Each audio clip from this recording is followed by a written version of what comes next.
مسکراتا رہوں گنگناتا رہوں گنگناتا رہوں گنگناتا رہوں گنگناتا رہوں شمع عشق نبی کی جلاتا رہوں جو تیری مادی دل میں جگاتا رہوں بربدے دل پہ احساس کے سر پہ میں نغمہ مصطفیٰ گنگناتا رہوں بادۂ عشق سے ہو کے مخمور میں جام پر جام ہر دم لڑھاتا رہوں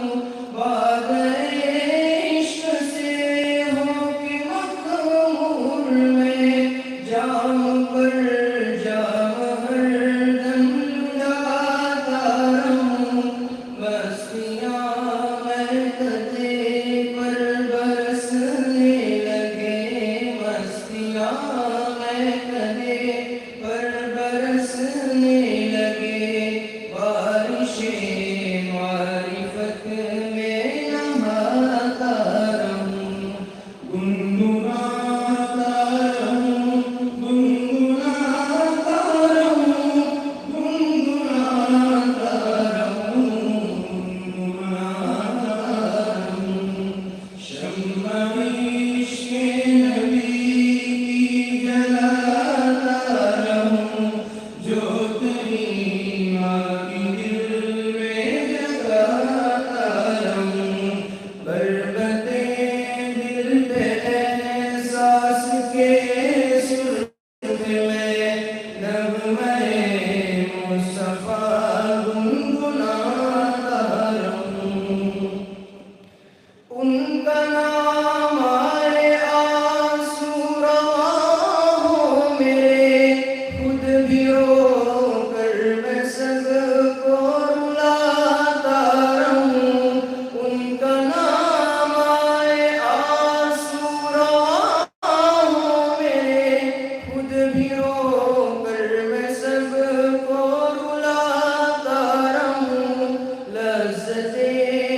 اللہ تعالی ہم سب کو زندگی کا ہر کام حضرت نبی پاک صلی اللہ علیہ وسلم کی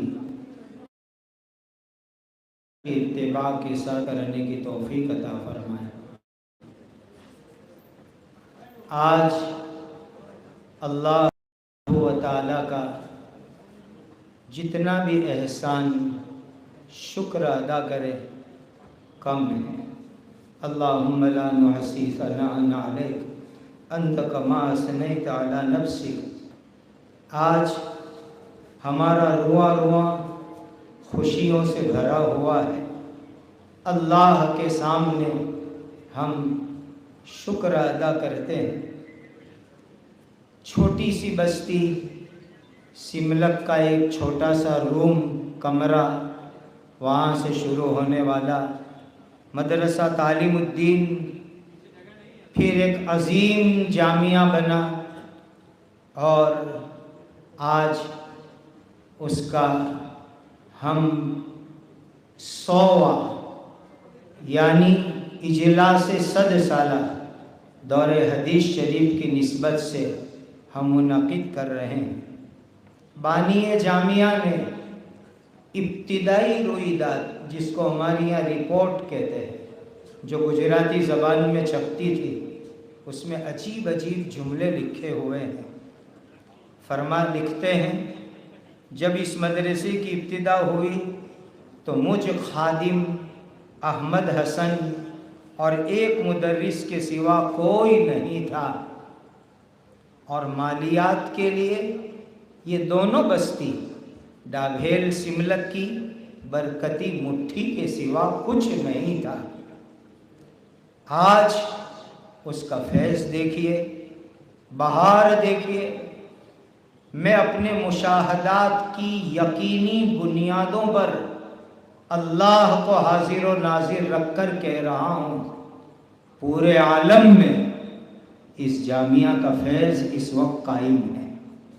دنیا میں جو روزانہ سب سے پہلے سورج طلوع ہوتا ہے، نیوزی لینڈ، فیجی، آئرلینڈ، وہاں سے شروع ہو کر کے روزانہ سورج جو سب سے اخیر میں غروب ہوتا ہے، دنیا کے آخری کونوں تک فضلائے جامعہ کے فیض یافتگان الحمدللہ ثم الحمدللہ دینی خدمات کے اندر مشغول و مصروف ہے اور دین کی اشاعت میں مشغول ہے۔ صحیح بات مجروح سلطان پوری رحمہ اللہ کی اس کے اوپر صادق آ رہی ہے، میں اکیلا ہی چلا تھا جانب منزل مگر، میں اکیلا ہی چلا تھا جانب منزل مگر، لوگ ساتھ آتے گئے اور کارواں بنتا گیا۔ جس طرف بھی چل پڑے آبلا پایان شوق، خار سے گل اور گل سے گلستہ بنتا گیا، خار سے گل اور گل سے گلستہ بنتا گیا۔ آج ہزاروں فیض یافتگان جامعہ پورے عالم کے اندر دین کی خدمت میں مصروف ہے۔ ابتدائی رویداد ہم پڑھتے ہیں، ہمیں بھی آنکھوں میں آنسو آ جاتے ہیں۔ مولانا بھام لکھتے ہیں کہ امت کی جہالت، بے دینی کو دیکھ کر کے یہ فقیر تنہائیوں میں رو رہا ہے، آنسو بہا رہا ہے، اللہ کے سامنے تڑپ رہا ہے۔ آج انہی کے آنسوؤں کا صدقہ کہ ہم یہ 100 سالہ اجلاس کی خوشیاں دیکھ رہے ہیں۔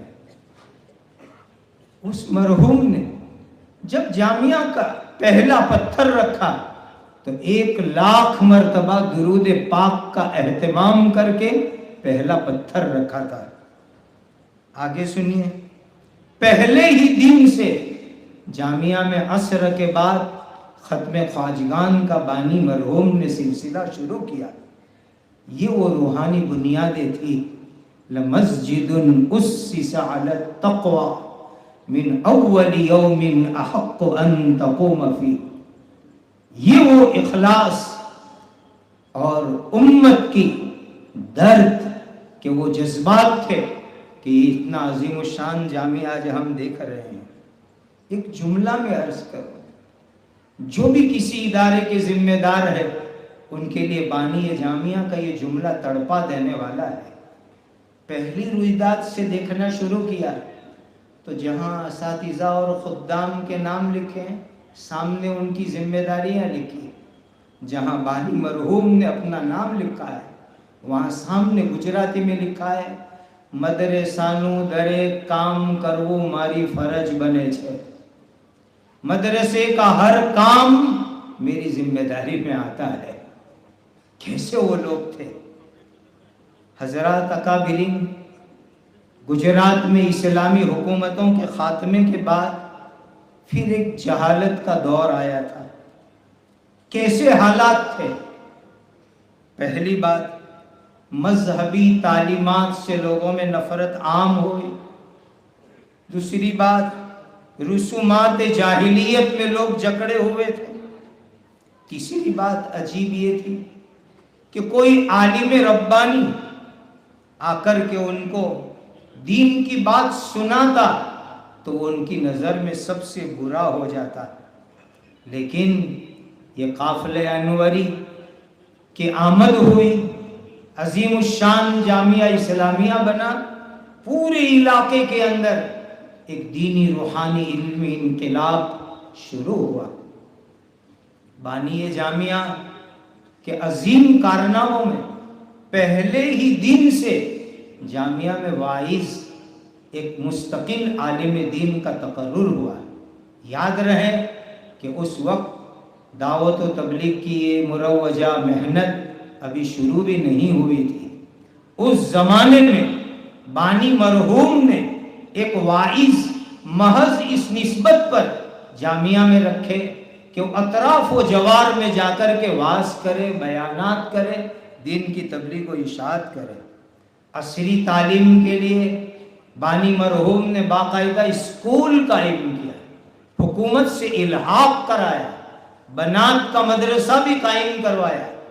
اور اس کے لیے ضرورت پڑی تو پہلے ہی دن سے برادران وطن ہندو بھائی ٹیچروں کو بھی جامعہ میں مقرر کیا. انشاءاللہ آگے جامعہ اور برادران وطن کے تعلقات پر میں مزید آپ سے کچھ بات کروں گا. ہمارے جامعہ کے اکابرین شروع سے لے کر آج تک ان کا خمیر، بوریا نشینی، خلوت میں رہنا، شہرت سے بہت دور، اور والذاکرین اللہ کثیرا والذاکرات کے یہ صحیح مصداق، علم و عمل کے منار اور اعلیٰ درجے کے مخلصین، سیدھے سادہ، یہ ہمارے اکابرین تھے. لیکن آج کے حالات میں بہت ضرورت تھی کہ ان اکابرین کے واقعات، ان کے حالات نسل نو کے سامنے پیش کیے جائیں اور ان کی زندگی سے روشنی لے کر کے اپنے لیے، ملک و ملت کے لیے آنے والے حالات میں کچھ خطوط، کچھ رہنمائی حاصل کر کے دارین کو منور کرنے کی کوشش کی جائے. ان مبارک نسبتوں پر اور عزائم پر یہ 7 سالہ اجلاس قائم کیا گیا. جنہیں فضول سمجھ کر بجھا دیا تم نے، وہی چراغ جلیں گے تو روشنی ہوگی. میں آپ سے کیا کہوں، ہمارے جامعہ کو لوگ دارالعلوم ثانی کہتے ہیں، دارالعلوم دیوبند ثانی. اس کے تختے لگے ہوئے ہیں. کن کن بزرگوں نے اس جامعہ کو دارالعلوم دیوبند ثانی کہا ہے، حوالوں کے ساتھ لکھا ہوا ہے. آپ جانتے ہیں کہ دارالعلوم دیوبند اور اس سے منسلک دینی اداروں کے اکابرین کی کیا کیا خوبیاں اور خصوصیات رہی.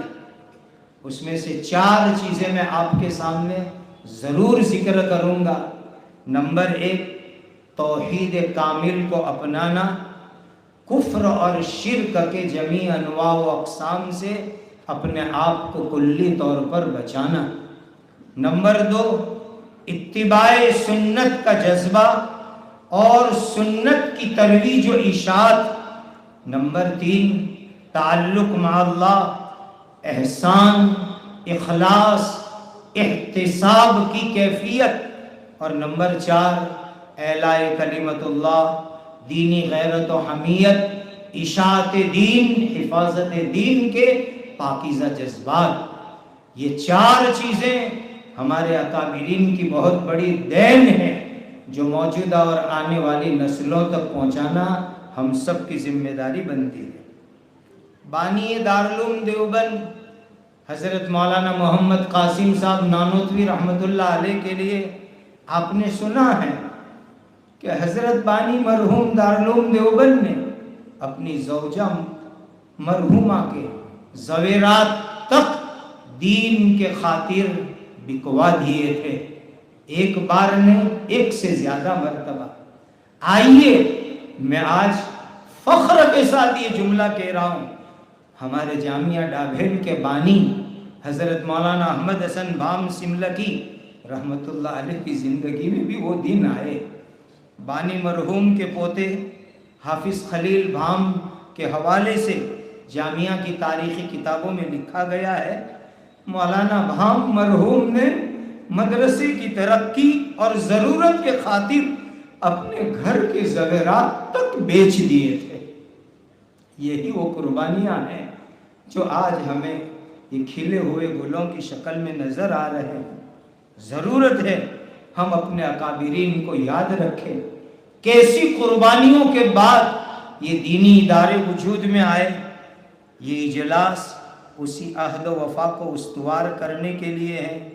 پیوستہ رہ شجر سے امید بہار رکھ، پیوستہ رہ شجر سے امید بہار رکھ۔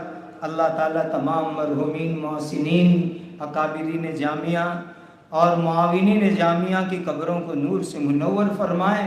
اس گلشن کو اللہ صبح قیامت تک مہکتا پھلتا پھولتا رہے، اور اللہ تعالیٰ اس ادارے کے ہر نظر بد سے حفاظت فرمائے۔ مختصر عرض کروں، اس جامعہ کے دروس حدیث کو اللہ تعالیٰ نے عجیب و غریب مقبولیت عطا فرمائی۔ سبحان اللہ، جامعہ کے دروس حدیث کا فیض تحریری اور کتابی شکل میں، وہ اس وقت میں آپ کو کچھ باتیں اس میں سے گنوا رہا ہوں۔ فیض الباری، انوار الباری، معارف السنن، العرف الشذی، فتح الملہم، فضل الباری، تقریر بخاری علامہ عثمانی اول، اور نئی تقریر بخاری علامہ عثمانی کی، اور موجودہ شیخ الحدیث حضرت والا دامت برکاتہم کی تقریر بخاری۔ جامعہ کے دروس بخاری کو اللہ تعالیٰ نے اس شکل میں بھی بڑی مقبولیت عطا فرمائی جس کا فیض عالمی ہے۔ اللہ سبحانہ و تعالیٰ ان سلسلوں کو بے انتہا قبول فرمائے۔ آئیے ایک چھوٹا سا مدرسہ تعلیم الدین کیسے اتنا عظیم الشان جامعہ ڈابھیل بنا، اس سلسلے میں مقالہ پیش کرنے کے لیے میں مفتی محمد بسم اللہ ڈابھیلی کو دعوت دیتا ہوں، تشریف لائیے۔ میں نے گھڑی سامنے اس لیے رکھوائی ہے تاکہ مقررہ منٹ کے اوپر جو ہے کام آگے بڑھتا رہے۔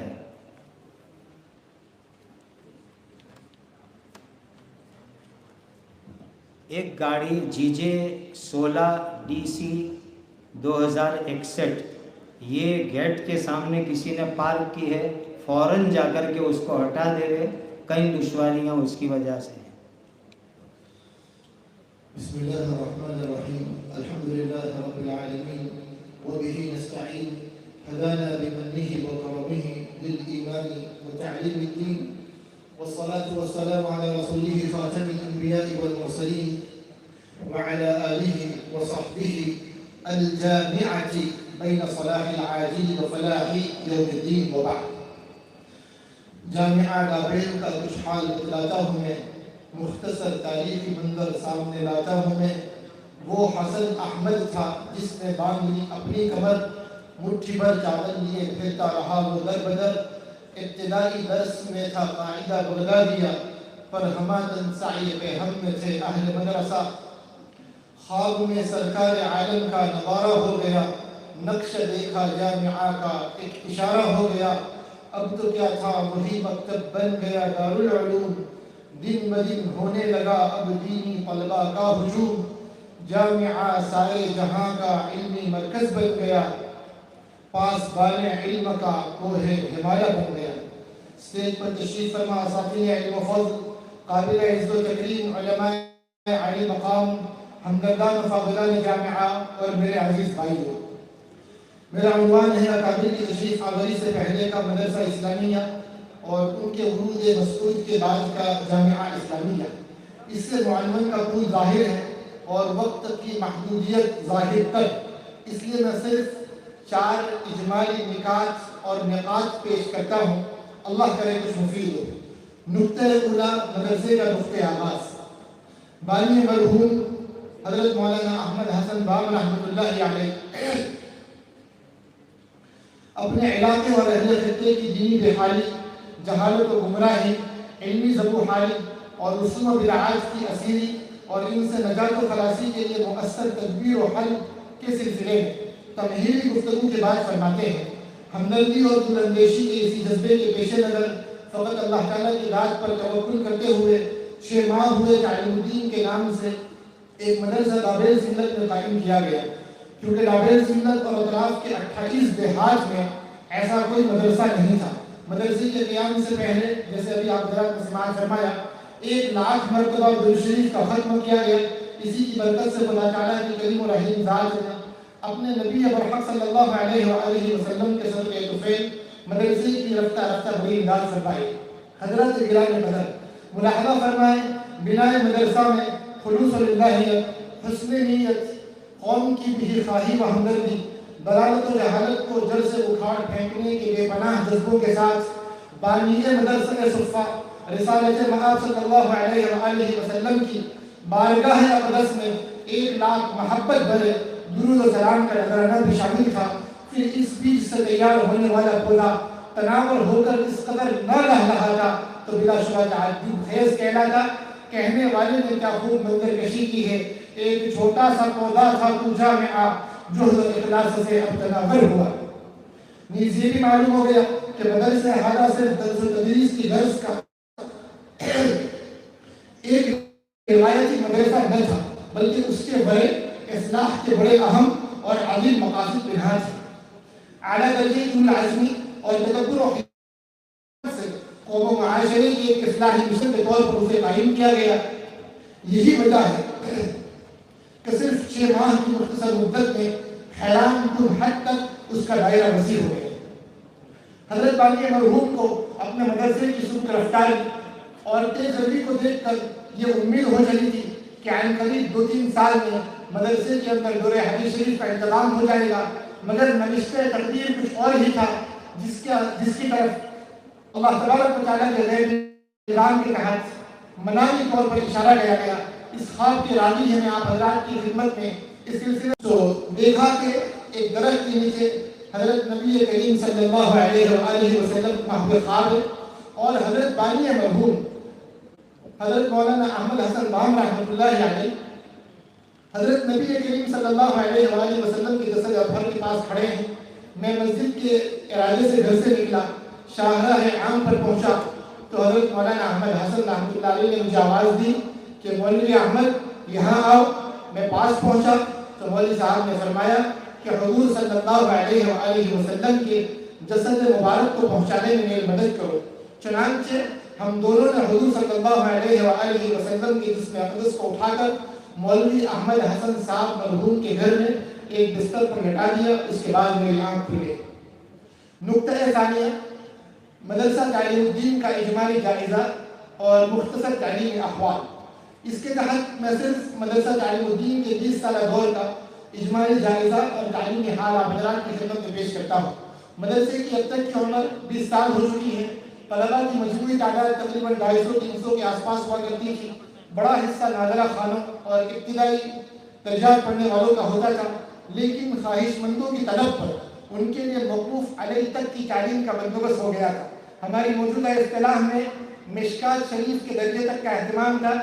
مدرسہ تعلیم الدین کے تیسرے ہی سال یعنی 2-3 سال ہی میں مدرسے کے اندر مشکات شریف، جلالین شریف اور ہدایہ کی تدریس کی نوبت آ چکی تھی۔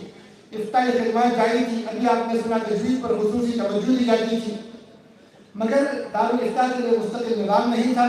مدرسے کے صاحب لیاقت و صلاحیت حضرات المدرسین ہی تدریسی مصروفیات کے ساتھ یہ خدمات انجام دیتے تھے۔ بنات کی تعلیم کے ساتھ ساتھ ان کے لیے خواتین کے مناسب حال، ہنر وغیرہ کی تربیت کا بھی معقول انتظام تھا۔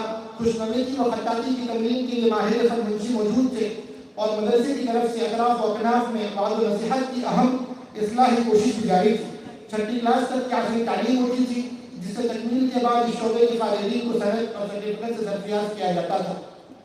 اس کی قوت اور نزد حکومت مقبولیت کا یہ عالم تھا کہ اس کے حامل کو بآسانی سرکاری نوکری مل جایا کرتی تھی۔ نقطۂ ثالثہ، تبدل بالجامعہ کا نقطہ۔ اللہ تبارک و تعالیٰ کے غیر نظام کے تحت دارالعلوم سے ایک معتدی گروہ کی جدائی ہو جاتی ہے، اور وہ منقطع حصہ ابر رحمت بن کر ڈابیل میں واقع مدرسہ تعلیم الدین پہنچتا ہے۔ جی ہاں، ایک ایسا قافلہ رونق افروز مدرسہ ہوتا ہے۔ اس وقت میں اپنے سامعین سے خصوصی توجہ چاہوں گا۔ میں اس قافلے کا آپ کے سامنے صرف تعارفی صفاتی تعارف پیش کرتا ہوں۔ ان کے نام کے لیے مستقل آپ کے سامنے مستقل ایک عنوان اور مضمون پیش کیا جانے والا ہے۔ اس صفاتی تعارف کے بین السطور سے ان افراد کی تلاش و پہچان میں ذمہ سامعین کرتا ہوں۔ ایک ایسا کارواں اور قافلہ رونق افروز مدرسہ ہوا جس کے ارکان نور ربانی سے پور نور، مثل ماہ انور، شاہ شب دجور، شبیر احمد صلی اللہ علیہ وآلہ وسلم کے جذبہ ایثار و قربانی سے بھرپور، رفعت و عزت رحمانی سے لبریز، عالم کے لیے بدل تمام کی طرح شمس ریز، بیت عتیق رحمان کے طائفین کے کیف و سرور سے سرشار، سراج احمدی کے لیے حفاظت رحمانی کے علم بردار، درسی و تدریسی مہارت و نزاکتوں کے شناور، جن کی ساعت بھر کی صحبت تھی حیات آور، الحاصل تھے جس کے افراد قاسم و رشید کے وارث صحیح۔ بس پھر کیا تھا، مدرسے کی تقدیر بدل گئی، اس کے لیل و نہار دیگر ہو گئے۔ چند سالوں سے کی جا رہی پیشین گوئی نے صداقت کی دہلیز چوم لی، اور بانی مرحوم کا خواب دارالعلوم شرمین نے تعلیم ہوا۔ اب یہ مدرسہ صرف مدرسہ تعلیم الدین نہ رہا، بلکہ جامعہ اسلامیہ کے قالب میں ڈل گیا۔ اس کی علمی فضا رشک بخارا و سمرقند بن گئی، اور بجا طور پر معتبر متعدد شخصیات کی طرف سے اسے دارالعلوم دیوبند ثانی کے لقب سے نوازا جانے لگا۔ وہ آئے ہمارے گھر میں، خدا کی قدرت ہے، کبھی ہم ان کو کبھی اپنے گھر کو دیکھتے ہیں۔ جامعہ بن جانے کے بعد حضرت مولانا احمد بزرگ مرحوم رحمۃ اللہ علیہ کے بقول دنیا بھر کے اندر دابیل دابیل کی گونج ہو گئی، اور دابیل چلو کا آواز ہر طرف سے سنائی پڑنا شروع ہو گیا۔ اور ایک حیران کن پہلو دیکھے، حضرت مولانا بزرگ مرحوم اس موقع سے فرماتے ہیں، کئی حضرات ایسے ہیں جو مع اپنے اہل و عیال کے صرف حضرت علامہ کشمیری رحمۃ اللہ علیہ اور علامہ شبیر احمد عثمانی رحمۃ اللہ علیہ کے دروس کے استفادہ اور ان سے حفاظت کی غرض سے اس کی خاطر اپنے اہل و عیال کے ساتھ ڈابیل میں آ کر ماہ 2 ماہ کا قیام کرتے ہیں، اور مدرسے کی رفعت اور معیار کی بلندی کا حال یہاں پہنچ گیا کہ دارالعلوم دیوبند ام المدارس جو ہم سب کا مقبہ و ملجا ہے، اس میں زیر تعلیم طلباء میں یہ رجحان پیدا ہونے لگا۔ وہ مستقل طور پر اس کشمکش میں رہنے لگے کہ اپنا سلسلہ تعلیم دارالعلوم دیوبند میں جاری رکھے یا عازم ڈابیل ہوں۔ اور کئی حضرات ایسے ہوئے ہیں جو اسی کشمکش میں گرفتار ہوئے، بلاخر ان پر ڈابیل جانے کا رجحان غالب آیا، وہ دارالعلوم کو چھوڑ کر ہمارے مدرسے میں والد ہوئے اور یہیں کے فاضل و فارغ ہوئے۔ نقطۂ اخیرہ در خاتمہ، میں آخر نقطے کے تحت 2-3 اوصاف پر روشنی ڈال کر اپنی گفتگو کو ختم کرتا ہوں۔ چمن جامعات کی جیدہ زیب ہریالی، انواع و اقسام کے رنگ برنگ گلہائے تازہ، عزت و رفعت کی چوٹیاں، علمی عملی روحانی فیضان کے سرچشمے، اور اس کی حسین فضاؤں میں چہچہاتے، اور اس کے شیریں گھاٹوں سے سیرابی پاتے، وارثان رسول کے دلربا مناظر سے فطرت کے سوالات دل میں انگڑائی لیتے ہیں کہ اس کا یہ حسن کس برکتی پانی سے سینچائی کا کرشمہ تھا، کس کھاد نے اسے تقویت بخشی تھی، وہ کون سی تدابیر و حکمت عملی رہی جو اسے متعدد بار خزاں سے سابقہ پڑھنے کے باوجود چراغ زیر دامہ بناتی رہی۔ تو آئیے میں اس سلسلے میں اپنی گفتگو کو ختم کرنے سے پہلے کے ساتھ کچھ سرخیوں پر روشنی ڈالتا ہوں۔ بزرگان مرد، کسی بھی شخصیت، ادارے اور تنظیم کی ترقی و بقا کے بنیادی عناصر میں اخلاص و توکل، تواضع، انکساری، قومی ہمدردی و غمگساری، حمیت دین، محنت و جفاکشی اور جذبہ اطاعت و قربانی کا اہم مقام معروف اور مسلم ہے۔ ان عوامل کے بغیر کوئی نظام خواہ وہ کیسے ہی بڑے پیمانے پر قائم کیوں نہ ہو، جسد روح سے زیادہ کی حیثیت نہیں رکھتا۔ ہمارے اس مدرسے کا خواہ تعلیم الدین کا دور رہا ہو یا جامعہ کا زمانہ، اس کے دونوں ہی ادوار میں یہ کمالات و خوبیاں وافر مقدار میں بہت نمایاں نظر آتی ہے۔ ابھی آپ نے حضرت بانی مرحوم رحمۃ اللہ علیہ کے اس سلسلے کے کچھ اوصاف سماعت فرمائے، میں ان سے اعراض کر کے ایک دو باتوں کی طرف اشارہ کرتا ہوں۔ ابھی حضرت استاد نے فرمایا کہ بانی مرحوم نے اپنے اہل خانہ کے زیورات فروخت کروا دیے تھے۔ مجھے یہ محسوس ہوتا ہے اس طرح قاسم العلوم والخیرات حضرت اقدس نانوتوی رحمۃ اللہ علیہ کی سنت پر عمل پیرا ہو کر جامعات کی بنیاد میں حضرت بانی مرحوم نے نسبت قاسمیہ پیوست فرما دی۔ حضرت بانی مرحوم کی بے نفسی، آپ کے محنت و مجاہدہ کی عجیب و غریب داستان کے لیے میں صرف ایک مختصر واقعے کا آپ حضرات کو حوالہ دیتا ہوں کہ حضرت بانی مرحوم ابتدائی زمانے میں اپنے مدرسے کے چلنے کے لیے جب گاؤں ہی میں تشریف لے گئے، اللہ کے توفیق والے بندوں نے حضرت کی مدد فرمائی، مگر کسی ایسے بدبخت سے بھی سابقہ پڑ گیا جس نے بجائے امداد کرنے کے کم از کم یہی کر لیتا کہ قول معروف کرتا، مگر اس پر بھی اکتفا نہ کر کے حضرت بانی مرحوم پر پتھر برسائے۔ مگر اللہ کے اس بندے کی عجیب و غریب شان اور ان کا حال ملاحظہ کرے کہ حضرت ایک لفظ اپنی زبان سے نہیں نکالتے ہیں، زمین پر جھک جاتے ہیں۔ اللہ نے اسے اپنے بڑے بندے کو پہنچا دیا، اس نے اس کو ڈانٹا، روکا، ہٹایا اور حضرت بانی مرحوم کی حمایت کی، اور پھر حضرت بانی مرحوم سے پوچھا کہ حضرت آپ کیا کر رہے ہیں، آپ ان پتھروں کو کیا کر رہے ہیں، ان کو چن کر کیا کریں گے؟ حضرت نے فرمایا اللہ کے بندے، میرے بھائی، میں اپنے مدرسے کے چلنے کے لیے آیا ہوا ہوں، اللہ سے دعا کر کے نکلا تھا، اللہ میرے مدرسے کو بہت ساری چیزوں کی ضرورتیں ہیں، آپ اپنے خزانے غیب سے میرے مدرسے کی ضروریات کا انتظام فرما دیجیے۔ اللہ نے اپنے بعض بندوں کے ہاتھوں مجھے پیسہ دلوایا، بعض کے ہاتھوں چاول دلوائے، کسی سے جواب دلوائے۔ اللہ نے اپنے ایک بندہ ایسا بھی کھڑا کر دیا جو مجھے اپنے مدرسے کی تعمیر کے لیے پتھر دے رہا ہے۔ میں یہ سمجھ رہا ہوں اللہ کی طرف سے میرے لیے میری مدرسے کی تعمیر کے لیے پتھر مہیا کیے گئے۔ میں ان پتھروں کو چن رہا ہوں، اپنے مدرسہ لے جاؤں گا اور جب مدرسے کی تعمیر کروں گا اس کی بنیاد پہ پتھر رکھوں گا کہ مجھے اپنے چندے میں یہ پتھر بھی ملے تھے۔ کیا معلوم بانی مرحوم کی ادا جو بلا شبہ فی الجملہ سفر تعریف کی بہت حسین یادگار تھی، بارگاہ خدا بندی میں قبول ہو گئی ہو، اور اس وقت کی ان کی قابل رحم حالت کی بدولت مدرسے کی ہمیشہ کی نیک نامی کا قصہ ازل میں فیصلہ لکھ دیا ہو۔ اللہ تعالیٰ نے عجیب ہمارے بزرگوں کو بے نفسی دی تھی۔ ہمارے ارباب اہتمام کی بے نفسی کے لیے مختصر حوالہ دیتا ہوں۔ جامعہ میں جب دار انور انوری بلڈنگ کا تعمیر کا سلسلہ شروع ہوا، وہ سن 1349 کی بات ہے، مدرسہ کو وجود میں آئے ہوئے 23 سال گزر چکے ہیں، جامعہ بننے کو 2.5 سے 3 سال ہو چکے ہیں۔ اس وقت جو مدرسے کی تعمیری ضروریات تھی، پلان منظور ہوا، نقشہ تجویز ہوا، ہر چیز پلان میں طے کر دی گئی۔ دارالمطالعہ کہاں ہوگا، خانہ کہاں طے کیا جائے گا، کون کون سی کلاسیں اور درسگاہیں بنائی جائے گی، حضرات اساتذہ کی قیام گاہ کن کمروں کو بنایا جائے گا، لیکن ایک چیز طے نہیں ہوتی ہے کہ دفتر اہتمام کہاں ہوگا۔ اس پس منظر میں آپ کو حوالہ دوں گا، رولاد جامعہ نے بہت صاف لکھا ہے کہ اتنے مدت تک مدرسہ بننے کو 23 سال ہو چکے ہیں، جامعہ بننے کو 2.5 سے 3 سال ہو چکے ہیں، اس وقت تک ہمارے مدرسے میں دفتر اہتمام نہیں تھا، محترم کے بیٹھنے کے لیے کوئی جگہ نہیں تھی، محترم صاحب کتب خانے میں بیٹھ کر سارے کاروبار کو انجام دیتے تھے۔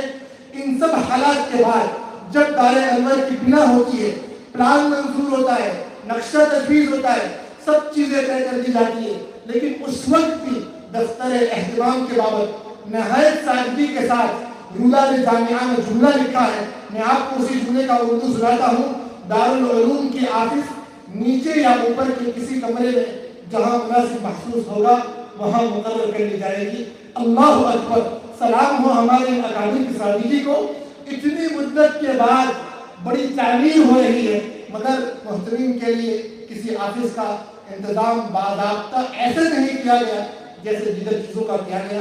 اخیر میں ایک اور حوالہ دے کر میں اپنی گفتگو ختم کر رہا ہوں کہ ہمارے مدرسے سے منسلک سبھی حضرات کے مجاہدات کی، ان کی محنت و جفاکشی کی عجیب و غریب داستان نہیں. آنے والے قدسی صفات قافلے کے حضرات نے بھی، گرچہ ہمارے رابعہ سملک کے حضرات نے ان کی وہ یادگار اور خاطر خواہ خدمات انجام دی کہ مدتوں یہ حضرات ان کو یاد فرماتے رہے اور ہمیشہ ان کے احسانات کا تذکرہ کرتے رہے. مگر وسائل اور اسباب کی کمی کے باعث بعض ایسے ناگزیر احوال پیش آئے. حضرت مولانا احمد حسن بام رحمۃ اللہ علیہ اپنی ایک گزار میں فرماتے ہیں، امسال موسم گرما میں شدت حرارت کی وجہ سے حضرت علامہ کشمیری رحمۃ اللہ علیہ جیسوں کو ایک لمبی مدت تک رات میں آم کے درخت کے نیچے سلانے کی نوبت آئی.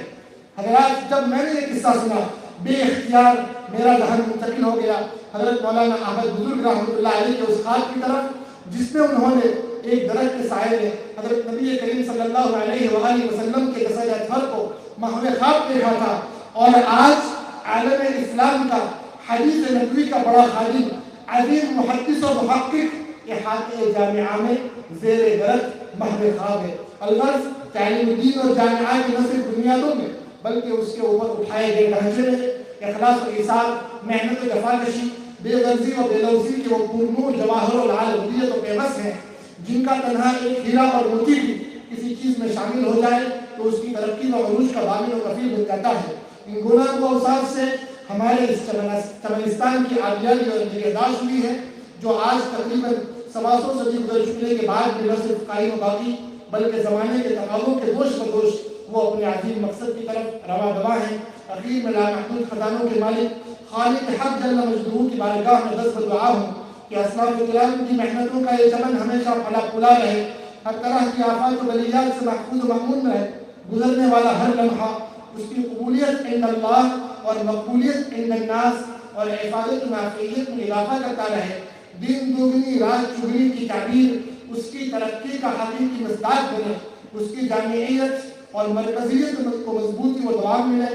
کریم و رحیم پروردگار سے یہ بھی التجا ہے کہ ان اسلاف کرام کے نقش قدم کو ہم سب اخلاق و ابناء جامعات کے لیے نشان منزل بنائیں، ہمیں ان کی حقیقی خلافت و نیابت کی صلاحیت سے نوازیں اور اپنے پیشرو انہی بزرگان کے لیے روش پر گامزن رہ کر جامعات کے حق میں مخلص و صادق بنے رہنے کی توفیق ارزانی فرمائے. وآخر دعوانا الحمد للہ رب العالمین وصلی اللہ علی سیدنا و شفیعنا و نبینا ومولانا محمد خاتم النبیین وعلى آله وأصحابه أولي الفضل واليقين. والسلام عليكم ورحمة الله وبركاته.